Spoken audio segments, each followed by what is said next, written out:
Welcome to the Convergence Coaching Inspired Ideas podcast. Join us as we explore great leadership and management ideas that apply within the accounting profession and in other aspects of life and business too. Hi, this is Jennifer Wilson with Convergence Coaching, and I'm so excited to kick off the inaugural episode of our Inspired Ideas podcast. And with me today is the inspiring and funny work spouse and business partner of mine, Tamara Lorzell. Hi, Tamara. Hey, Jen. Great to be here with you. Yeah, I'm so glad to be here with you. And I love the topic we're about to talk about. There is so much change in our profession. There's so much going on, and it's almost overwhelming, I think. But it definitely is the word of the hour, change. Everything feels like it's changing, and every one of us needs to change in a lot of different ways. So we thought we'd name this first episode, The Change Imperative, and talk about why. Why is so much change happening? What's causing it? And what are the areas of change we should be focused on? So that's what today's about. Tamara, I thought I'd just start by asking you, why do you think all this change is happening? I mean, what is causing this much change all at once? I think there are many answers to that, Jen. And I think if we just look, out in our economy and our market and all the changes in our government, let alone all the global changes that are happening, I think there's all those macro factors. And then if we look in the organizations, there's all kinds of change that's occurring within organizations with people and technology and those areas. But one common denominator across all of it is our generational shift that's occurring. If you look at some of the hard trends that are occurring, this year is the first year that millennials have surpassed the baby boomers. And by 2020, 1 in 3 people will be millennials. And if you look in our businesses and in our organizations, our workforce, by 2025, 75% of our workforce is going to be millennials. And so that doesn't only affect the face of firms and our organizations where we're working, but it affects our clients too. So the face of our clients are changing. And I think that's having a dramatic experience on how we serve clients, how we communicate with clients and deliver our services and products to them. How we all work together is changing. And I think that is shifting culture changes, technology changes in our firms and organizations. I think those are some of the big ones. I agree. The demographic thing is mammoth, and it's causing some interesting behavioral shifts inside firms. And I think that's kind of important to pay attention to. So part of it is we have to pay attention to what it's doing to the face of the client, as you said. Part of it is, it's causing some interesting mindsets and kind of feelings inside these firms. And so I thought we'd talk a little bit about that. And I'll mention one component, and then you can do the flip side maybe. I'll talk about the waning generation, the one that's, sort of been spent all this time climbing all the way to the top in these firms. And is finally gotten to that place where they're really reaping the benefit of all that effort, and they want to hold on to that spot sort of at the top. I always like to say it's a little bit like mountain climbing or something. I get to the summit and I want to stand up there and really take some time and enjoy what I've accomplished. But all this change is making it so that it's almost like there's a second climb. I get to the summit and find out, wait a minute, what do you mean I don't get to rest here? There's a second climb, and then there's another kind of interesting piece being handed to our baby boomers and older X's. And that's, by the way, you're going to take these millennials on this next climb, and maybe they're going to lead it, and you get to support them in it. And there's a lot of maybe frustration among the baby boomers with that, and the older X's. Maybe there's a little bit of resentment. Perhaps with the idea that, wait a minute, you guys just stay there and work, and you should do it the way I did. It should be the way it was when I came up. All those things are sort of sitting with our traditional generations, the ones that have been empowered the longest. What do you see? I agree with that. I love your analogy of the mountain climb, and I think it's the mountain peak that's up in the clouds and we don't ever quite get to it. And I think that can cause some frustration, it's like, how do we achieve, getting to that? Or the stairs, and, I think about my running stairs with my running coach, and it's like one more set, and then you stop. And I think the flip side of that is that our young people, especially our millennials, and now it's starting Gen Z, by the way, that's starting to enter the workforce. I think that's important to say. But, they have grown up with change. and rapid change and access to information and access to technology. And so they want it now. They're used to instant gratification. And, we could argue all about, how that's happened and whether that's good or bad, but that's the reality of it. And so they're used to instant information. They're used to being able to work wherever. They're used to instant feedback, with their portals and, feedbacks in school. They're used to knowing how they're measured with all the rubrics in schools. And so they expect that as they enter the workforce.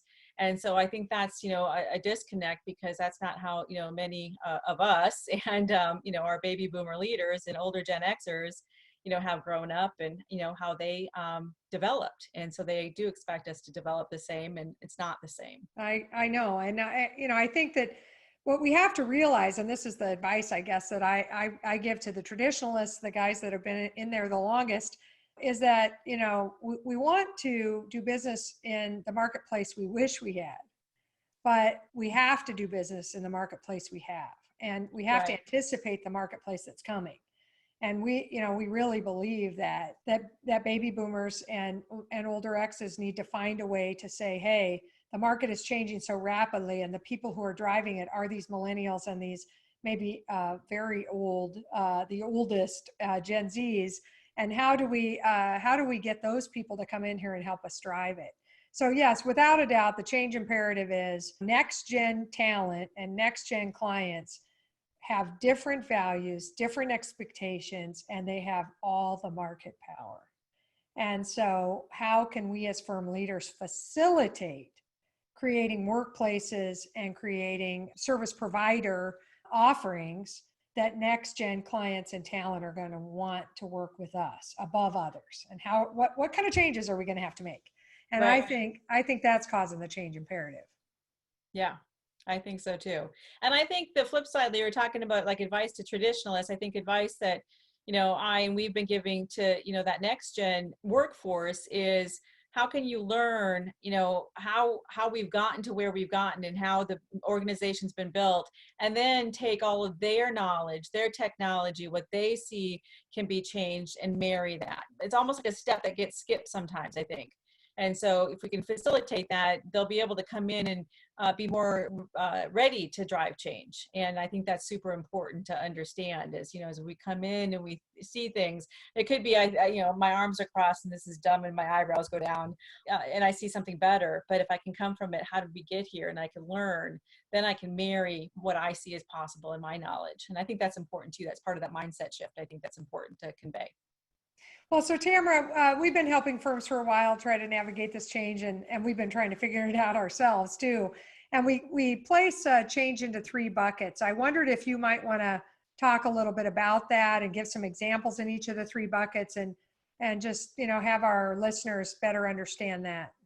Yeah, absolutely. And I think, the 3 buckets that we, have been really looking at are in the areas of talent, the areas of technology, and client experience. And while they're 3 separate or distinct buckets, they very much overlap as we start to talk about them. I think there's also a 4th bucket, Jen, that sometimes we talk about that's kind of an umbrella, and you pointed to it around mindset and leadership and culture, and how are we leading. And again, I think that covers them all. But if we just looked at talent, when we've been talking about people, I do think the value system, I do think how people have, grown up in the use of technology, and I can Google to get information. I just have access to that. We're all connected. All of our devices are connected. And so I just have so much access to information that we have not had 5 years ago or 10 years ago. I think that's a big one.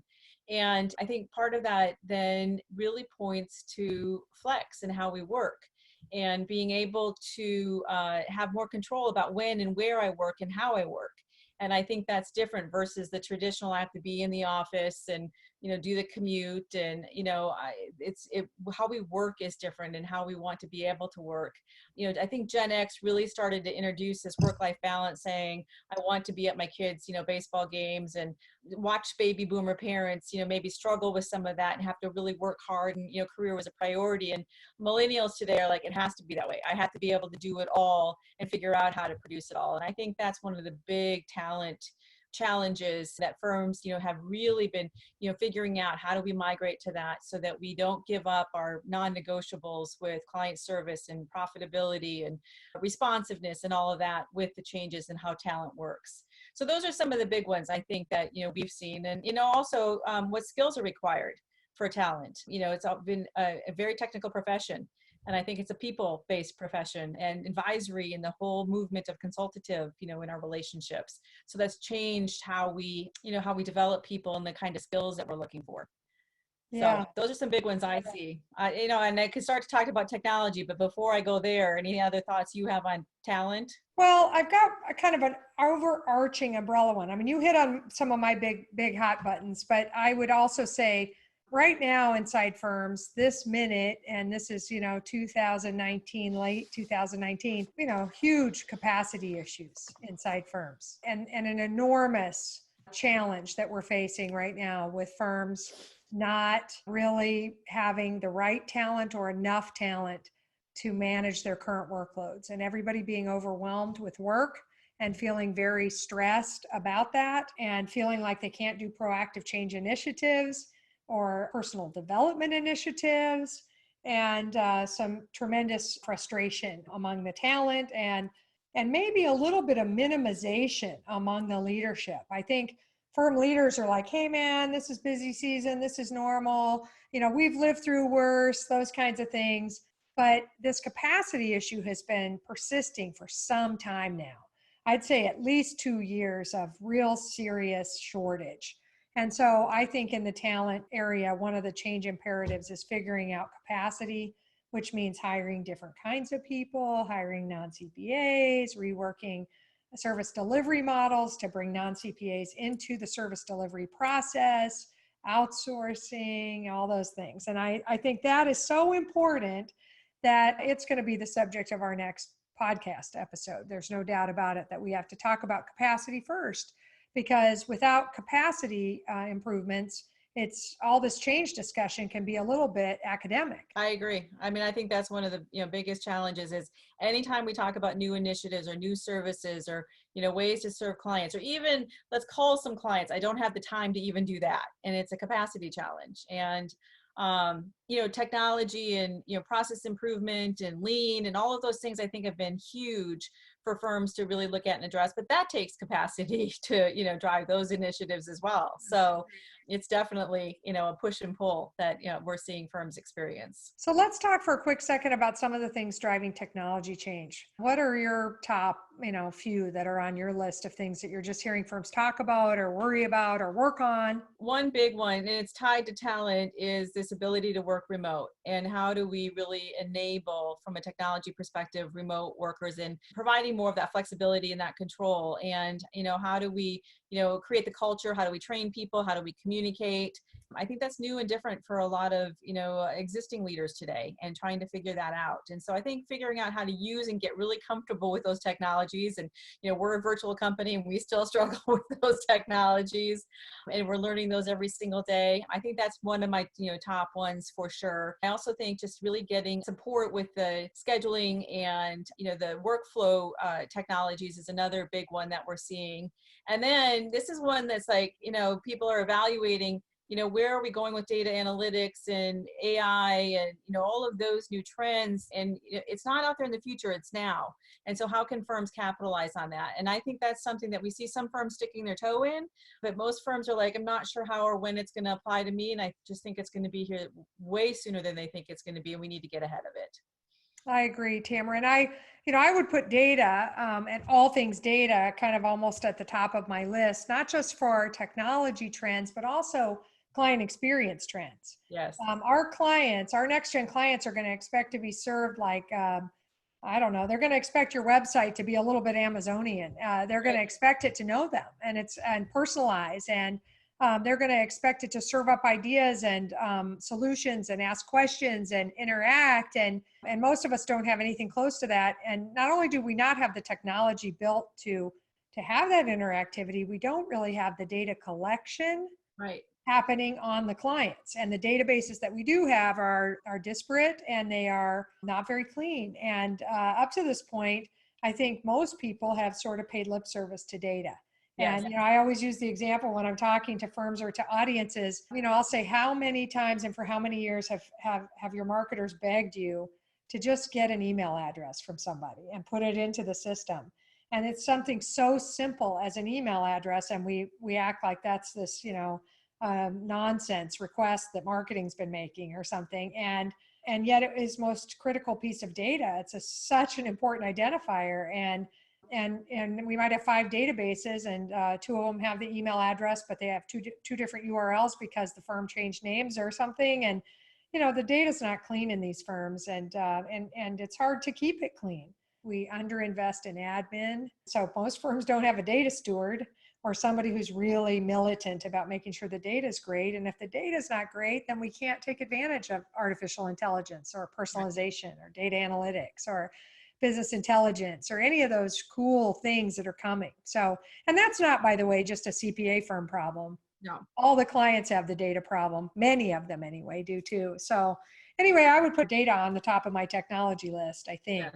because I think it's like you said, they got to get going now. And I think that ties to the third bucket of the client experience and the trend with the clients. You pointed to how do we better serve information, and we need to know our clients. And so I think that's, super important. But I also think, clients are looking for an elevated level of service and knowledge, and not so transactional. And so how do we elevate our deliverables and, being proactive, especially in the accounting profession where we've been mostly historical? How do we help them identify these trends? You just said the technology trends our clients are experiencing these. They're experiencing all of the talent ones. They're experiencing how do we do flex? They're experiencing the whole generation gap and people retiring. They're experiencing every one of those things. So how can firms really, support clients from that perspective and enhance the client experience and, what they're receiving from you, and that value add, I think, is super important. And that's the fun stuff, if you will. I think that's a lot of what our young future leaders are looking to, be able to provide as well, and use technology to do some of that basic, production that we've done in the past. So I think that's a good tie between technology and client experience. What else are you seeing around that client experience? What would your top one be? I think that it's just understanding the motivators of that next gen client, really beginning to ask their next gen clients what they would like to see changed or improved. Maybe building an advisory board just of next gen clients of a variety of different types who are using different services, and asking, hey, as you think about us as a provider 5 years from now, what do you feel like we're going to need to be doing or offering, or how would you like to interact with us? So I think that might be something that I would put high on my list of next gen client change imperatives or initiatives. I also think that this whole idea of going down the path with our next gen clients and recognizing that we don't know a lot of them yet. And the reason we don't is because they're hiding behind a traditionalist that's still running their business, or they're hiding beside their parents in this, family office or high net worth client or family owned business or whatever it is. And we haven't taken the time to get to know them. So to me, one of the big change imperatives right this second is, hey, every single meeting you have with a traditionalist client, find out who their successors are, figure out what their succession plan is. Maybe there's a consulting opportunity for us there, but more importantly, if they already have that sort of mapped out, how can we get those people to come into the room? How can we build the relationships with them? How can we bring our next gen talent along so that they can build rapport with the next gen people at our clients? I think that's a real boat we're missing at this point. I agree. And you just made me think, Jen, about this whole idea of the next gen and making sure we have next gen, both from the client and from our firm perspective, is to let go of some assumptions that we've had about how we've worked with that client. I think sometimes we get stuck and that's what the client expects, but we haven't stopped to say what's changed and, what is changing that we should talk to them about changing, because they're hearing about it from somebody else. And if we're not doing that, we're not being proactive about that, it could cause, concern. And, maybe we should be evaluating other providers. And during that transition is a perfect time to start considering other providers. And so we have to let go of maybe some of those norms or ways that we've operated or communicated or delivered our services to the clients, especially as it gets transitioned. But I think even before that. So I agree.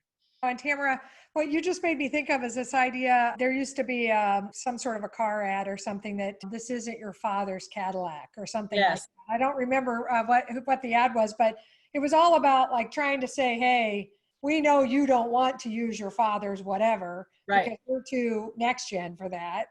So we're not that. We're next gen. Please don't think of us like that. And I know that's kind of sad to think about sort of throwing away those traditionalist norms, and maybe some of the stuff we've been doing makes perfect sense and we should keep doing it. And I would agree with that. But I do think we need to think about, we're trying to build a firm that's not their father's firm or their mother's firm. We're trying to build a firm that is the next gen firm, where talent and clients of a next gen want to work with us. That's what we should be thinking about. That to me is the number one sort of mission or imperative around all this change. I think, Tamara, at this point, I want to point to one more thing related to change imperative, and that is, I don't think we'll get into it right now, but I want to suggest a future episode. I think we should invite a practitioner to come and talk to us about all the reasons that people are resisting change and what they're doing to help scramble over that, because change resistance is real. And we know because we're helping people try to scramble over it. So I know that we'll have that as a future episode, but I know our next episode will be all about building that capacity and really creating solutions or building and really solving that capacity problem. So I'm looking forward to doing that with you before we start inviting practitioners in. And I thank you and I thank our listeners for participating with us in this first episode of Inspired Ideas by Convergence Coaching, and look forward to talking to you all in the future. Thanks, everybody. I look forward to more. This was fun. Thank you. I agree. Thanks, Tamara. All right. Bye. Bye-bye.